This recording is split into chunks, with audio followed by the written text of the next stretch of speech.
Awaits the one big question concerning Michael Jordan. Are you ready for some football? The Philadelphia Eagles quarterback is one of the league's most dynamic performers. Randall Cunningham can light up the night with his spectacular artistry.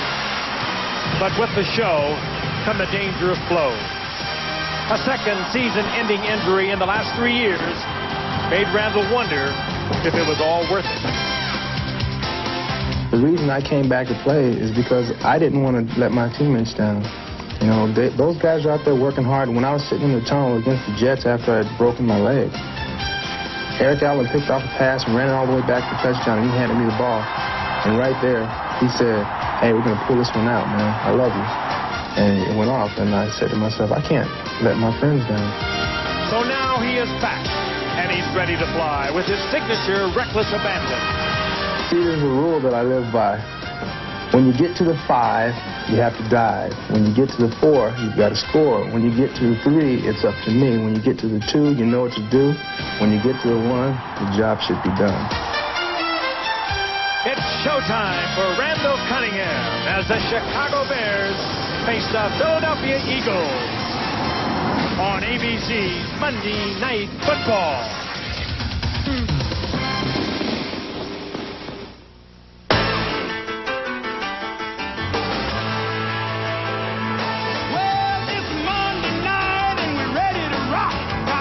All the hits, bangs, and the blocks.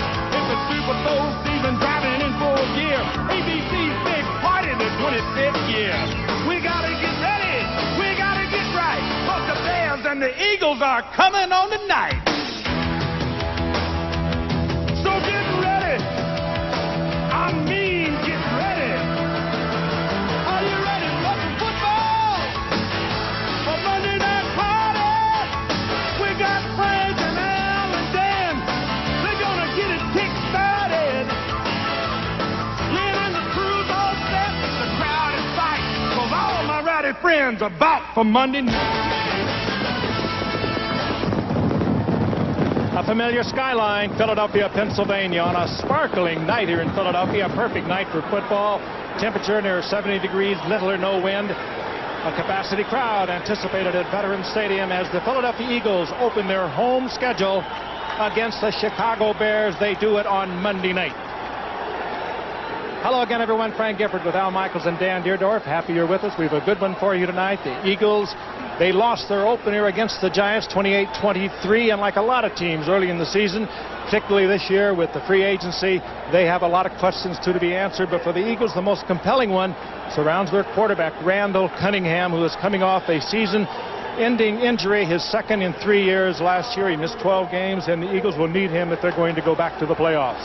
For Chicago, they made a lot of changes also. They had to make them on offense. They were 28th and last a year ago on offense, but they have made some changes, and you get the feeling as you look at this Bear team, Al Michaels, that all of a sudden is taking on the shape and the molding of the new head coach Dave Wanstead. That can't be all bad. They are, Frank. And, you know, this team has been around since the National Football League started in 1920, but the Bear calendar may as well read 2 AD, meaning after Ditka. When Mike left in 1992, they were old and slow. Right now, they are a lot younger and a lot quicker. And the Dave Wanstead team features defense. In the 17 games in which he's been the head coach, the Chicago Bears have not allowed more than 2 touchdowns in any one game. And last year, with no offense, they still won 7 games. Any offense at all, this team could win 9 or 10 and work their way into the playoffs. The new quarterback is Eric Kramer. The new running back is Louis Tillman. And tonight they go against the Philadelphia Eagles, coming off that 5-point loss up at the Meadowlands last week to the New York Giants, Sam. 3 definite areas, Al, in which they have to improve, the Philadelphia Eagles. One is on special teams. They made a couple mistakes early, and right away they're trailing the New York Giants 14-0. Secondly, they've got to run the football. They ran for 78 yards last week. Not a great number, but it's even worse when you consider that Randall Cunningham was their leading rusher, getting 35 of those 78 yards. And then we come to Randall Cunningham himself.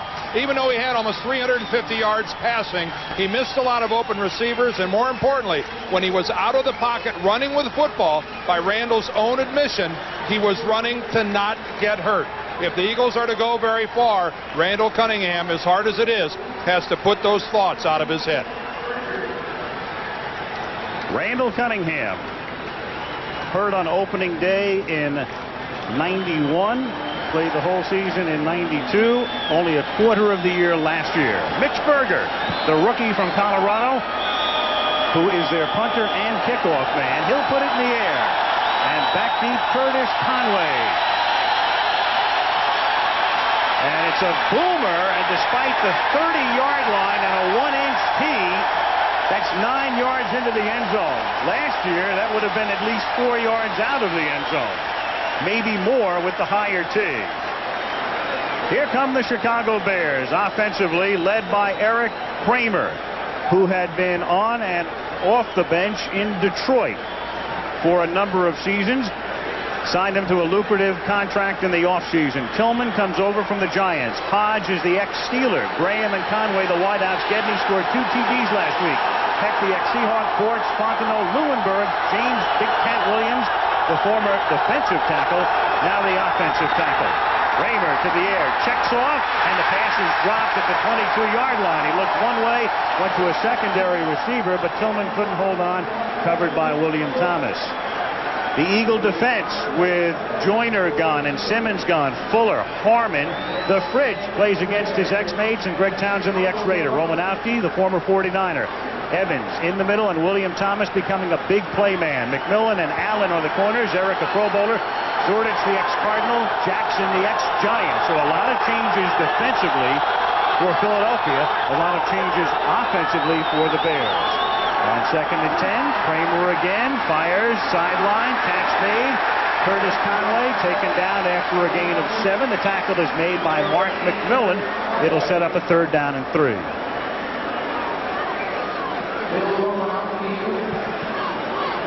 A lot of people were shocked with Mike Shula sending in the play into the helmet headset for Dave Wanstead's Bears. People surprised that the Bears would go for Kramer, but they looked at tape and film of a lot of quarterbacks, of the eligible ones, and they felt he was the guy to guide the offense that Wanstead and North Turner's brother Ron, the offensive coordinator, wants to put in. 3rd and a short 3, and the pass is too high, intended for Merrill Hodge out on the flat, so it's 3 and out for the Bears. It was rather an exhausting look, too. You mentioned they looked at the tapes of Eric Kramer. They looked at every available quarterback. They knew they were going to make the move as we look at defensive coordinator Bud Carson for the Philadelphia Eagles, but they determined Kramer was their man, and certainly he had a very fine day in the opening game against Tampa Bay. Chris Gardocki gets it away quickly. It's taken at the 31 by Jeff Seidner. A flag goes down as Jeff, who muffed the punt last week that led to a Giant touchdown and was a very key play in the game, is tackled after a 5-yard run back. Jerry Austin is the referee tonight. Here in the run back, holding, number 30, 10 yards, 1st down. Except there's no number 40. But somebody on the run back unit, I think he meant Otis Smith, number 30. Here's the offense now. Randall Cunningham in his 10th season out of the University of Nevada, Las Vegas, and Eagles since '85. Walker and Joseph, the running backs. Barnett and Williams, the wideouts. Bovaro, the tight end. And up front of those 5, you've got 3 number 1 draft choices, including the rookie Bernard Williams.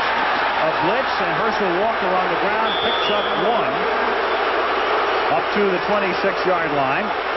Ron Cox makes the stop. Chicago now defensively, a unit that played brilliantly last season. Armstrong, Simpson, Zorich, and Spellman. Remember, Dent gone and McMichael gone. Cox, Dante Jones really emerged last year in the middle, and Wolford with Lincoln, the corners. Gale and Carrier are the safeties. On 2nd and 9, James Joseph, he picks only a couple, up to the 28-yard line. Dante Jones makes the stop, and this is the toughest crowd in sports. They're already booing the play selection. Well, they know they can't win without a running game, and I touched on it at the top of the show. Joseph last week ran the ball 3 times for 3 yards. Walker ran it 7 times for 16 yards. Hebron was the best of the ball carriers, 10 carries for 24 yards. Well, Randall, they cannot win if Randall Cunningham has to be their leading rusher. They can't do it. On 3rd and 7, flags down. There was movement in the line. The catch is made. It's close to a first down. The ball is fumbled. It is picked up by Chicago. Victor Bailey made the catch, and then the ball is picked up by the Bears, but Jerry Austin will tell us about the call. And this may all be academic because it appeared that the Bears jumped offside. Barry Minter came up with a fumble recovery. Offsides on the defense, the nose guard. 5 yards. Repeat third down.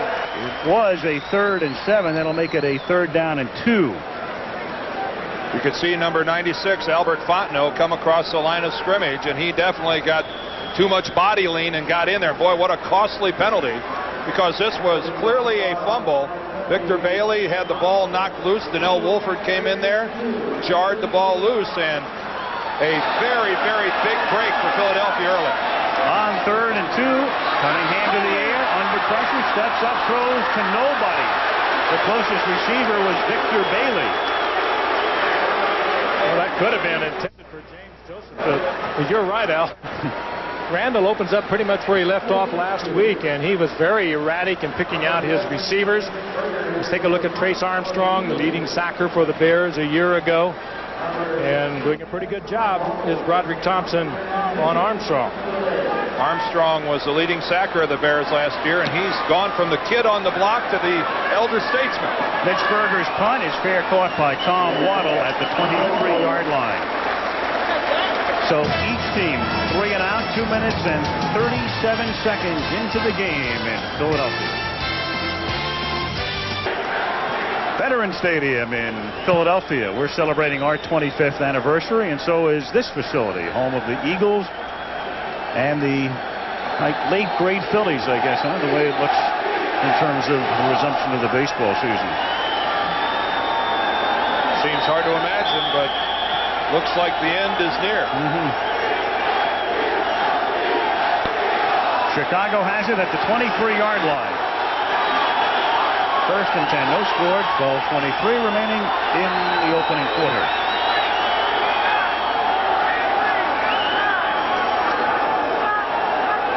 Gedney in motion. It's the tailback, Tillman.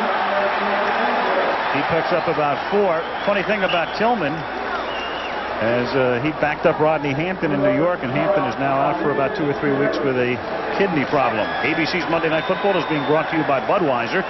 Beechwood aged for a crisp, clean, classic taste.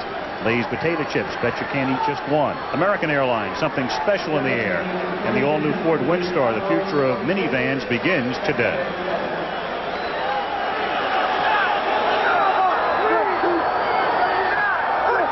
Second and 7 from the 25-yard line.